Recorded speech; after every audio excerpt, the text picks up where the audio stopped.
Menjemput Yang Berhormat Tuan Lok Sifuk, Seremban. Tuan Ketua, soalan saya nombor 2. Sila, Yang Berhormat Menteri di Jabatan Perdana Menteri, 3 minit. Assalamualaikum warahmatullahi wabarakatuh dan salam sejahtera. Terima kasih Tuan Yang Di-Pertua dan terima kasih sahabat saya Seremban yang bertanyakan soalan.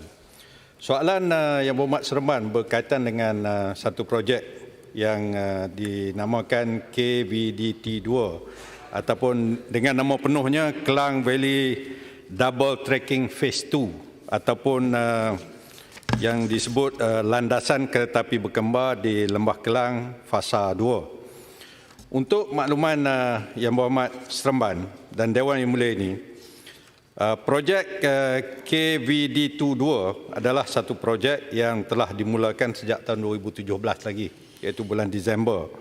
Yang mana projek ini telah dianugerahkan oleh kerajaan kepada syarikat Daya Maju LTAT Sdn Bhd dengan kos-kos yang tertentu. Kemudiannya pada tahun 2018, iaitu pada bulan Oktober, kerajaan pada masa itu telah memutuskan untuk menamatkan kontrak, tetapi telah diadakan rundingan semula dengan syarikat ini dan pada bulan Julai 2019 Jemaah Menteri pada masa itu telah bersetuju syarikat ini meneruskan projek KVD2 ini, KVDT2 ini.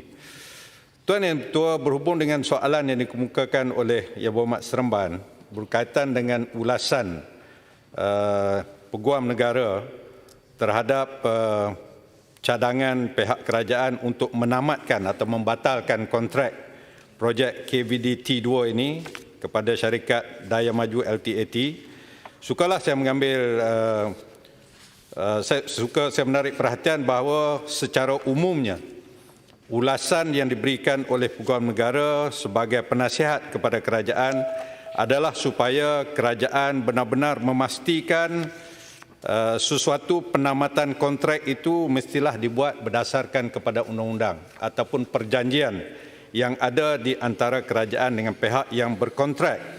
Yang keduanya, kerajaan juga mestilah memastikan bahawa fakta-fakta yang mencukupi untuk membolehkan kerajaan mengambil tindakan membatalkan sesuatu kontrak itu. Ini adalah untuk mengelakkan daripada tindakan-tindakan sivil undang-undang diambil oleh pihak yang berkenaan terhadap pihak kerajaan. Itu ulasan yang diberikan oleh pihak kerajaan kepada kerajaan, yang mana pada 25 hari bulan Oktober tahun 2020, satu memorandum Jemaah Menteri yang telah dibawa oleh Kementerian Pengangkutan mencadangkan supaya kontrak ini ditamatkan dengan alasan-alasan tertentu yang tak perlu saya sebutkan di sini.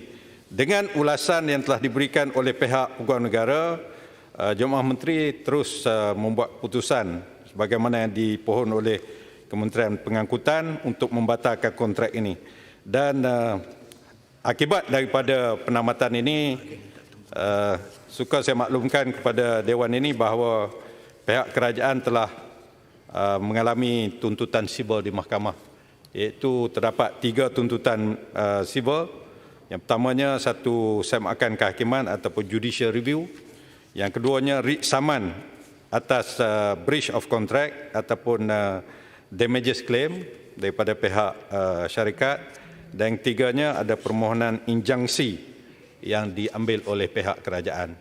Setakat itu jawapan saya setakat ini. Terima kasih. Terima kasih Menteri. Sila soalan tambahan pertama, Seremban. Terima kasih Tuan Ketua. Terima kasih Yang Berhormat Kota Baru. Terlebih dahulu, tadi Yang Berhormat Kota Baru mengatakan bahawa memorandum Jemaah Menteri oleh Menteri Pengangkutan dibawa pada bulan Oktober. Tapi mengikut makluman saya, Ogos, ya. 28 Ogos. Kalau 28 Ogos, 25 Ogos. 25 Ogos. Yang pertamanya saya nak tahu, adakah urasan terperinci oleh Jabatan Peguam Negara dimasukkan dalam memorandum Jemaah Menteri tersebut? Sebab saya ada mendengar bahawa ulasan Jabatan Perdana Menteri tidak diambil kira ataupun tidak diletakkan dalam MJM tersebut kerana implikasi yang sangat besar akan dihadapi oleh kerajaan. Kita tahu bahawa apabila surat setuju terima SST dikeluarkan, itu seolah-olah sudah ada satu kontrak ada obligation contract di antara kerajaan dengan pihak kontraktor ini.